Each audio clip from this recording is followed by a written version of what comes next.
You're listening to the Gavel and Pestle Podcast with Darshan Kulkarni. The Gavel and Pestle Podcast, where the law of the land intersects with the business of pharmacy. Hey, this is Darshan. Just before you listen to the podcast, make sure you remember this is not legal advice. This is also not medical advice, and it's not construction advice, so don't take construction advice from me. Also, this does not create an attorney-client relationship, so don't be saying that I just gave you legal advice again. Talk to a lawyer who knows you, that can give you advice that's right for you. Thanks again. Keep listening. We'll talk soon.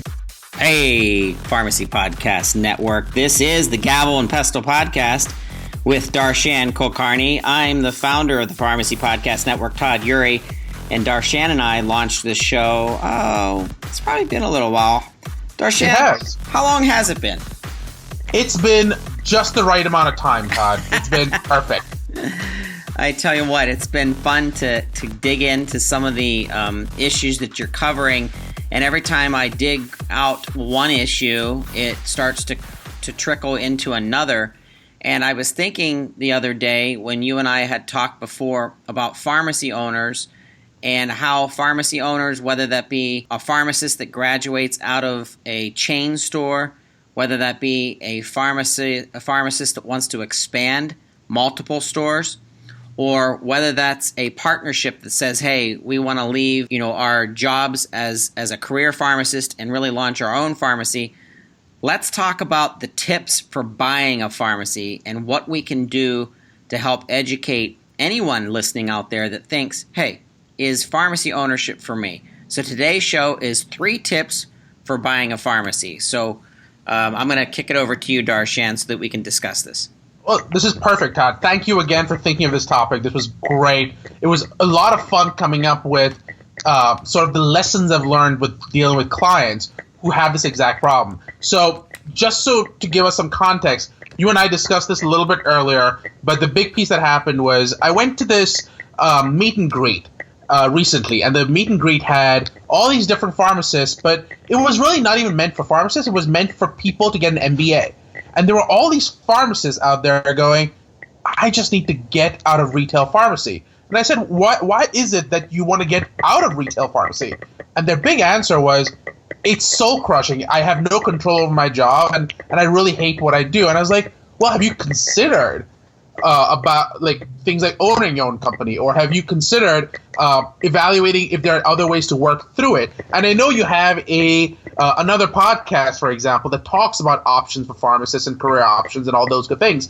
But this specific career option of owning your own pharmacy, having control of your own life, was a great one. And you could see their eyes light up, and you could tell the fear in their eyes of, can I do it? Maybe I could do it.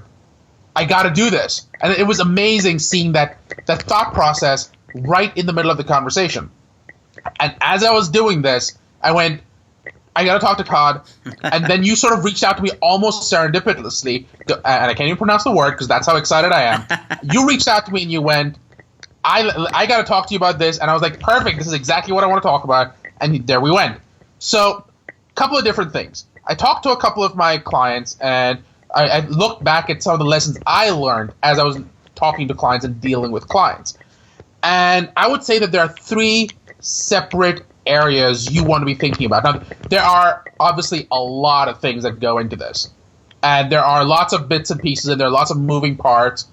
And we're not going to talk about all 99,223 of them, but we're going to talk about 3 of them.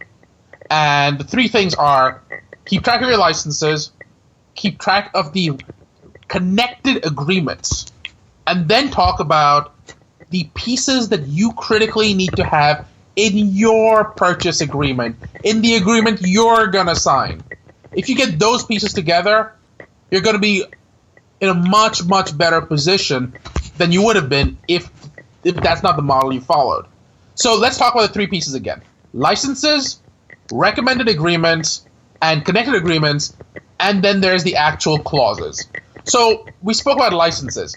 What licenses are we thinking about? Well, first of all, you need to think about the DEA. You need to make sure your DEA license for the person is in place. Are you going to work with that DEA license? Are you going to keep that pharmacist on working with you while you get all the licenses figured out? Because a lot of pharmacists, when they're selling their pharmacy, will say, you know what? I just want to walk away from this pharmacy at this point. Well, that may be well and good, but getting the DEA license takes a little bit of time. You're getting a pharmacy state board license may take a little bit of time. So what a lot of pharmacists do when they're buying the pharmacy is say that, you know what, I want you to work with me as the manager for 3 to 6 months.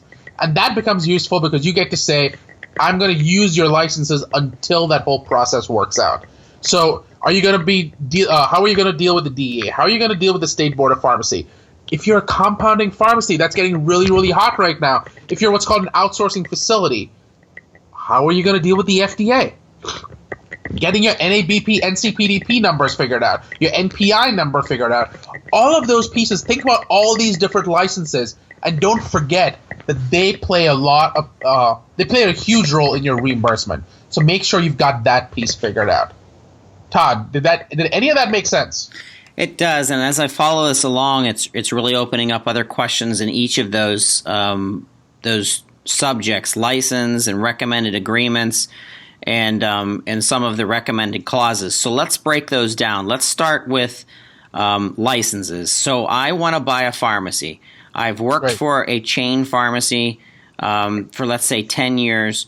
Just like you said, I'm tired of it. I have ideas about medication therapy management, diabetes, living life the right way, becoming not obese or something like that. I have all these ideas that I absolutely can't implement in a chain environment.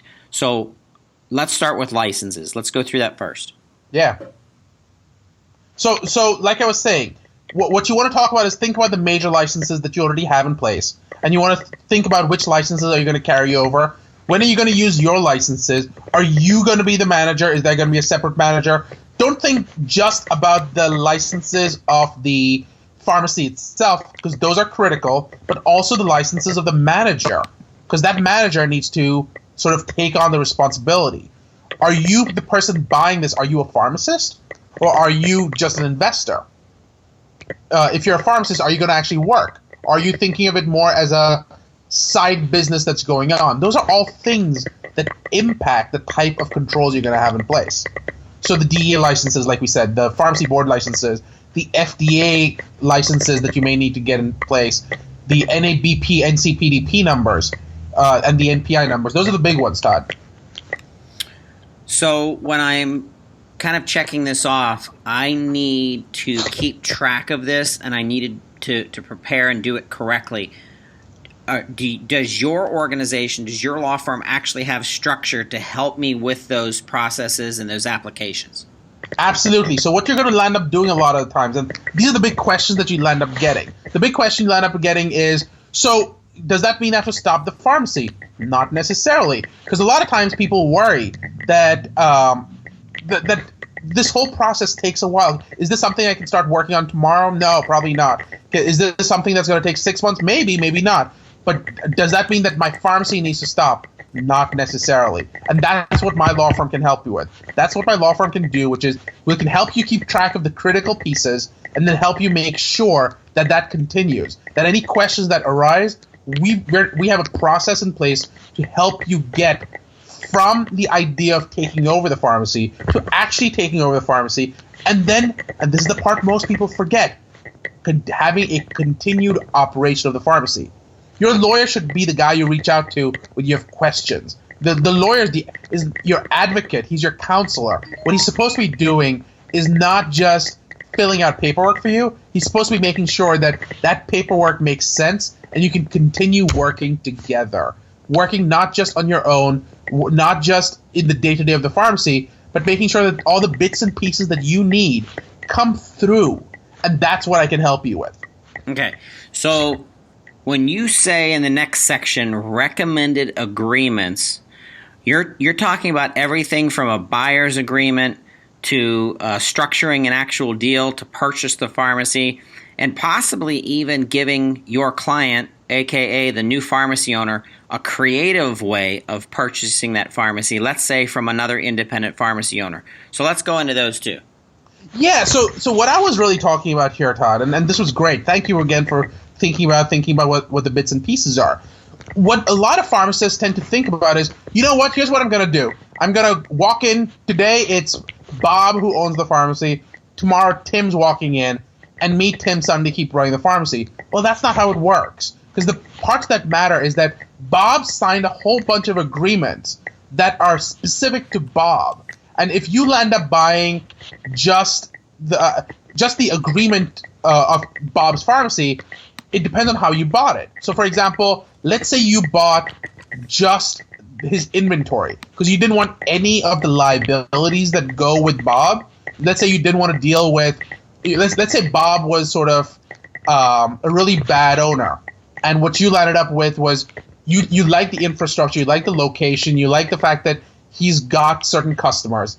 What you might say is, I just want to buy the pharmacy. I don't want to buy Bob's name. I don't necessarily even want to buy Bob's goodwill. I necessarily just want the assets of the pharmacy, none of the liabilities. Well, that's great, except what you've now got is a situation where Bob is the agreements that Bob signed don't necessarily go along with you. So that lease that Bob signed in his pharmacy may not apply to your new pharmacy. So now you've got to make sure you reach out and you've got all the bits and pieces figured out. Whether it's the agreements with the different insurance providers, because I assume you, Tim, want to be reimbursed. Whether it's the actual landlord agreement to make sure that your landlord is okay with Bob leaving and you taking on that lease. Whether it's any kind of in-store vending machines like your copiers or photocopying kiosks. You need to make sure you've got those agreements in place. Are they going to continue? Are you going to get rid of them? Is there a fee that Bob has to pay now to terminate that agreement early? You've got to start thinking about things like parking lot cleaning contracts, and your if there's like a cleaning crew that comes in, how do you pay them? Any kind of automation contracts, any kind of supplier contracts, all of those bits and pieces need to be figured out. You need to have an inventory, and there's often a good idea to go and create a checklist of all the moving parts that you need and all the moving parts that they have, and see if they match. And more often than not, they don't. What about wholesaler agreements? Exactly what I was referring to. Great point, Todd. So what you want to make sure is you've got your wholesalers who are coming in, who are going to give you the stuff, whether it's your AmerisourceBergen or whether it's your McKesson. You've got to make sure that that contract carries on to you.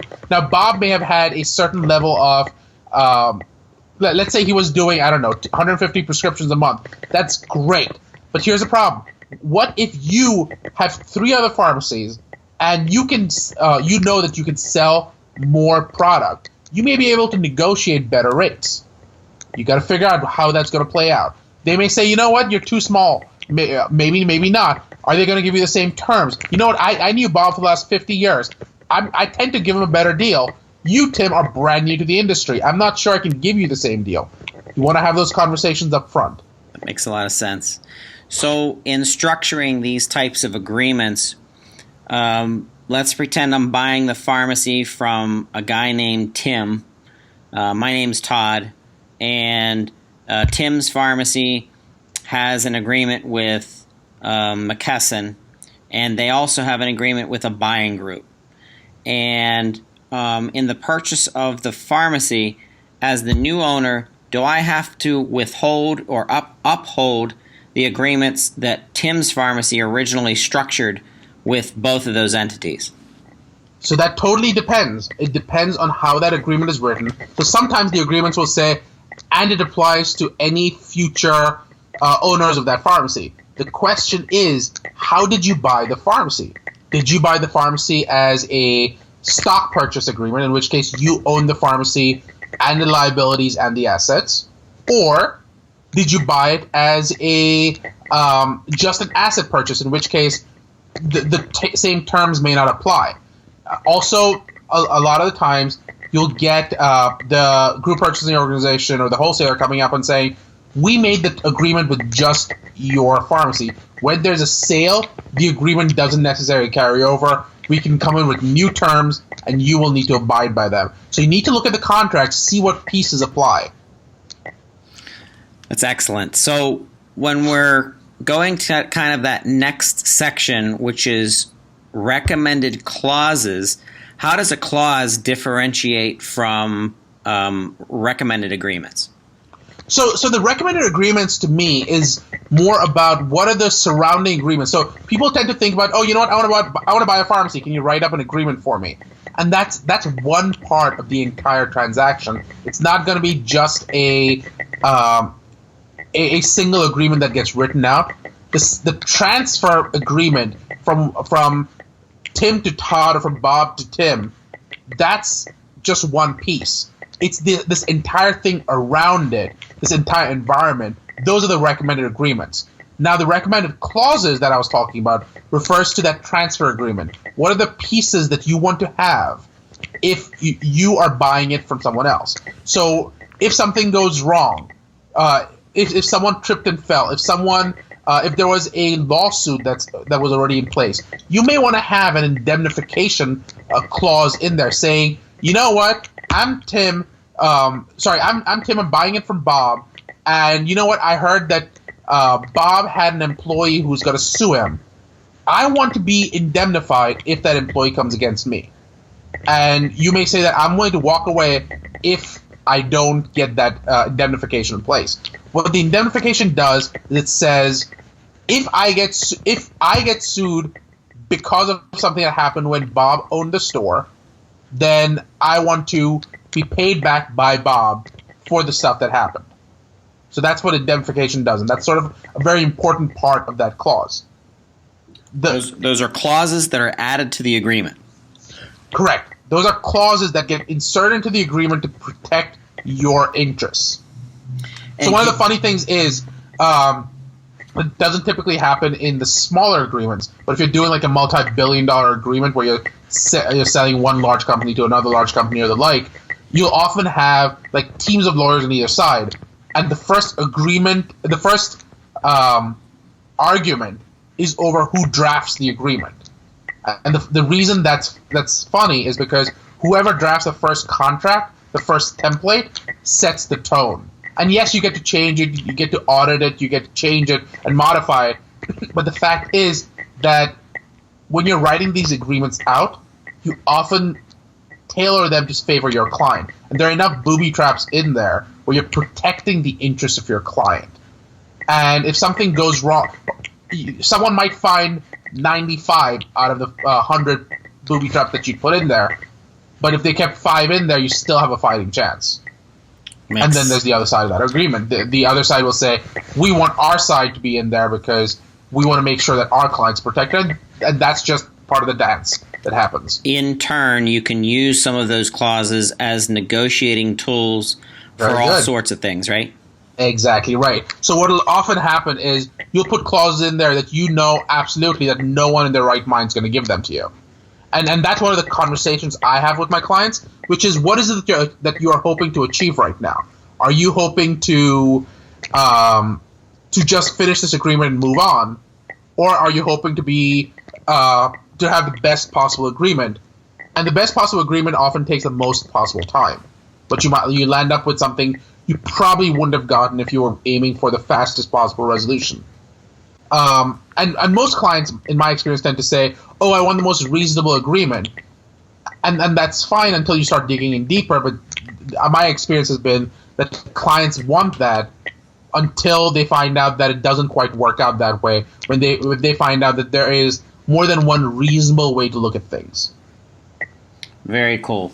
I want to just mention to the listener, if you're listening to Darshan and it's popping up in your head now that, yes, in fact, you're interested in selling or even buying a pharmacy, and today was more about the 3 tips of buying a pharmacy, but we will be setting the stage for our next show, which will be about selling a pharmacy. And I'm so excited to have Darshan coming back to the Gavel and Pestle podcast to talk to us about that. KulkarniLawFirm.com. That's KULKARNI lawfirm.com. Look for that link down in the show notes. Click on that. Go to Darshan's contact page. Make sure you reach out to him. He's going to guide you. He knows what he's doing. This is what he does. Darshan, this was a really interesting episode. I really appreciate that. Thank you again for having me, Todd. This is excellent. There's so much more we can talk about. We could talk about the non-compete, non-disparagement clause. We could talk about employment by the previous owner. We can talk about the different laws that have been involved in contracts where there were some fraudulent claims being made by one party to the other, et cetera, et cetera, et cetera. But maybe we can do that maybe if listeners want to write in and ask Todd, and maybe we can have a talk sometime about just the questions people have about how to buy a pharmacy. That's excellent. We could develop a hashtag to follow along and create some feedback. Definitely. That sounds awesome. Well, that's another episode of the Gavel and Pestle Podcast, brought to you by Kulkarni Law Firm. That's Darshan Kulkarni. Please look in the show notes in order to get a hold of Darshan to ask questions about 3 tips for buying a pharmacy: license, recommended agreements, and some recommended clauses. And we will talk with you next time on the Gavel and Pestle Podcast. Hey, this is Darshan. Thanks for listening in. I really want to talk to you. Reach out to me on Twitter. I'm at FDA Lawyers. You can also find me on LinkedIn at Darshan Kulkarni. And if you want to find me any other way, well, start with Twitter, but you can always email me as well. Darshan@conformlaw.com. Thanks for listening in. I'm really excited to hear from you.